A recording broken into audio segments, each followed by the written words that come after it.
महादेव संग माता पार्वती की जय हो। इस साल 2026 में सावन कब से शुरू होने वाला है, लेकिन क्या आप जानते हैं कि इस बार सावन कब से आरंभ होगा और कितने सावन सोमवार पड़ेंगे?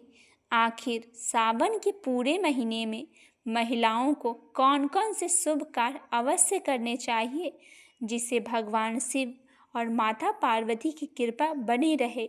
अगर आप भी सावन का पूरा पुण्य और सही जानकारी पाना चाहते हैं तो इस वीडियो को अंत तक जरूर देखें, क्योंकि आज हम आपके लिए सावन से जुड़ी हर महत्वपूर्ण बातों को बताने वाले हैं।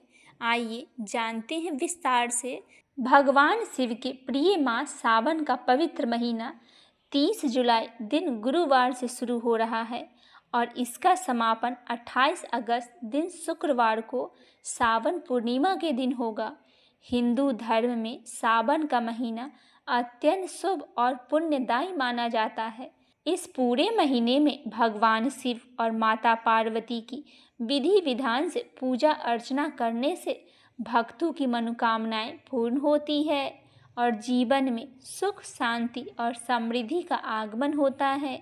इस साल 2026 में सावन में 4 सोमवार का व्रत किया जाएगा। सावन सोमवार का व्रत भगवान शिव की विशेष कृपा प्राप्त करने का सर्वोत्तम माध्यम माना जाता है। श्रद्धालु सावन के प्रत्येक सोमवार को व्रत रखकर शिवलिंग को जल, दूध, दही, शहद और गंगा जल से अभिषेक करते हैं।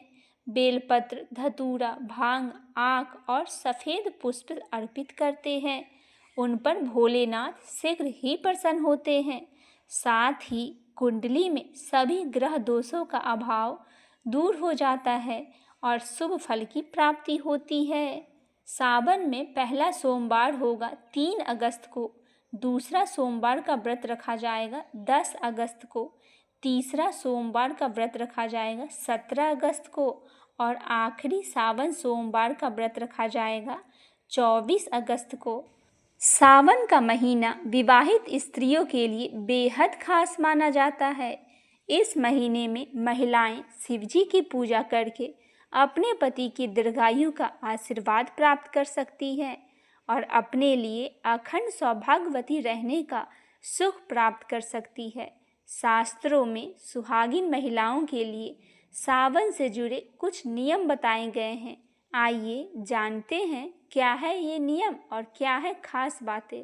सावन के महीने में महिलाओं को रोजाना शिवजी की पूजा करनी चाहिए और कम से कम हर सोमवार को व्रत करना चाहिए।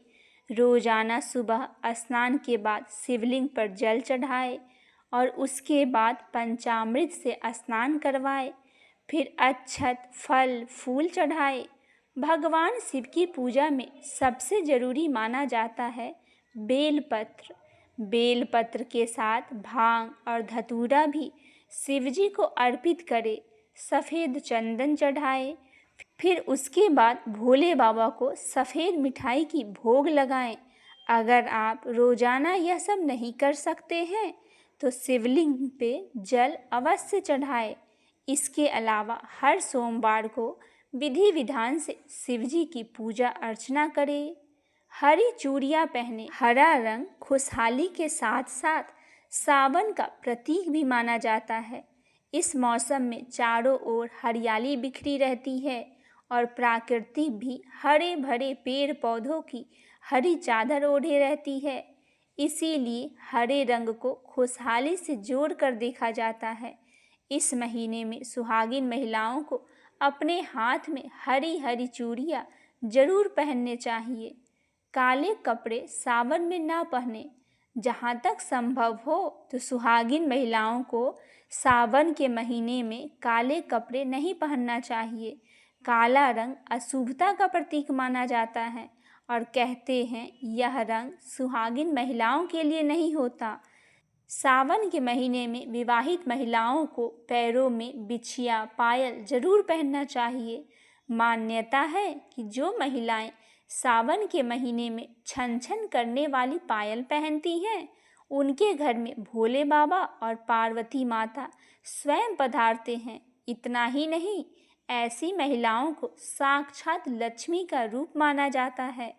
ऐसे लोग के घर में कभी भी धन की कमी नहीं होती। सावन के महीने में सोमवार के साथ साथ मंगलवार का भी व्रत खास महत्व रखता है। मंगला गौरी के इस व्रत में माता पार्वती की पूजा की जाती है और व्रत रखा जाता है। सुहागिन महिलाओं के लिए यह व्रत करना बहुत शुभ माना जाता है। अगर आप व्रत नहीं भी करती है तो इस दिन श्रृंगार सामग्री का दान जरूर करें। ऐसा करके आप सदैव सौभाग्यवती रहने का आशीर्वाद माता पार्वती से प्राप्त कर सकती है। हाथों में हरी हरी मेहंदी लगाएं। शायद ही कोई ऐसी महिला होगी जिसे हाथों में हरी हरी मेहंदी लगाना ना पसंद हो। सावन के महीने में सुहागिन महिलाओं के साथ साथ कुंवारी कन्याओं को भी हाथों में मेहंदी अवश्य लगाना चाहिए। ऐसा करने से जहाँ सुहागिन महिलाओं का दाम्पत्य जीवन खुशहाली से रहता है, वहीं कुंवारी लड़कियों को मन चाहे पति की प्राप्ति होती है।